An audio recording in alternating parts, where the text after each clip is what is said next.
Yeah, I think I just said, wouldn't it be crazy if we lived in the little, what are we calling it again? Camping cabin, like Yeah, cabin. wouldn't it be crazy if we did like went off grid and lived in that for a few months and documented the process? Like, there's just like this dead silence of like, well, like, yeah, that would be insane. Like, that would be insane. And I could just feel my brain going, that would be insane. Like, that would actually be insane, but we should do it. We should totally do it. We should like sell everything. Yeah, I was like, I'm in. And she's like, really? I'm like, yeah, of course. Like, okay. Decided to start working on our plans today, and we quickly realized we need to draw it out. I'm headed to the Family Dollar about 20 minutes away from our rental house, and I'm gonna grab us some sidewalk chalk. We're gonna map it all out and start designing our space. I think the thing that I'm most nervous about right now is just the fact that we're gonna be giving up a lot of space, and so we're gonna have to get rid of so much stuff. Like, so much stuff. We're moving from a like 3,000 square foot house to literally like, I don't even know what I would have to tell me, like 150 square foot? I don't know. And one thing that's going through my head is all of the valuables, like my wedding dress and family photos, and like, where am I gonna keep all that stuff? So without knowing what kind of space we were going to have to build this in, we started to get some ideas together on how small of a space that we could live in, and also start to work on floor plan and get as creative as we can with the mindset of the spaces that we love and use in our house now, keeping those as big as possible and not wasting any space anywhere else. So this process was pretty fun, and it got us going in the tiny house mindset. We got started in the girls' room, and it was really interesting because in the past we've tried to go minimal or declutter, and we would just go in their closet and grab whatever we thought we wanted to donate, things we didn't think we needed anymore. But this time we did it in reverse. So we put everything in the middle of the room, and then we actually took out what we wanted to keep. I found myself making 3 piles with the stuff we did not want.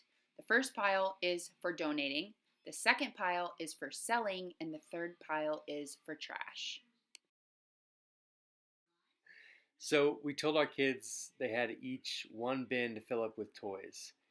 So as you can see here, our 4-year-old is filling up her bin with things that she has never used and items that are literally worth nothing. Rocks and broken pencils, but this is what she deems the most valuable.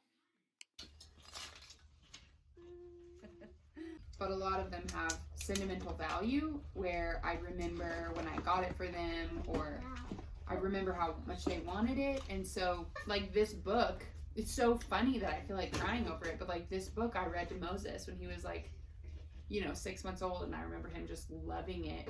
Is it worth keeping in a really cramped space? When I'm separating this out, it's not even the thought of separating it out more than not remember. Like, I'm afraid that without this stuff, I wouldn't remember. We realized that we have so much crap that we needed a sorting ground. So we transformed our living room from a living room to a place where we could sort all of the clothes. As you can see, Eli's bringing in all of these bins that are filled with clothes that no longer fit our children. So why we kept them, I have no idea. But the reality is we have way too much, and seeing it all in one space has been really eye-opening. All right, so these are all of our kids' clothes, and I would consider us, before I saw this, I would think we had just a normal amount of kids' clothes, but no, that is a lot of clothes, and it makes sense why every single day we are super frustrated and gathering up so many clothes. It's actually kind of comical when you look at all of this, because it's like, this is so excessive.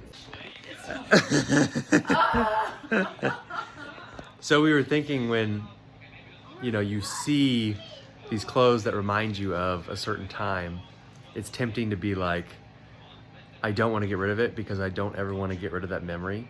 And so instead of just like being in the moment and enjoying that memory and being like, what a fun time, like what a cute kid, instead of like actually like soaking in the relived memory. It's like trying to hold on to it or not get rid of the clothes or whatever, like brings a negative side to it where you're like, I have to hold on to that. I have to make sure I never lose that or forget that, rather than just enjoying the memory. And if it comes up again, like enjoy it again. If we have new memories, just enjoy those. So it's an interesting battle here.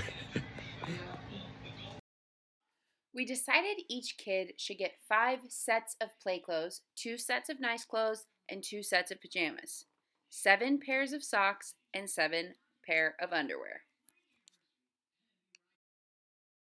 We decided each kid should get 5 pairs of play clothes, 2 nice outfits, 2 pajamas. You can't be watching while you're saying it. You gotta close your His feet. Look how dirty. I can't. Oh, we gotta keep that.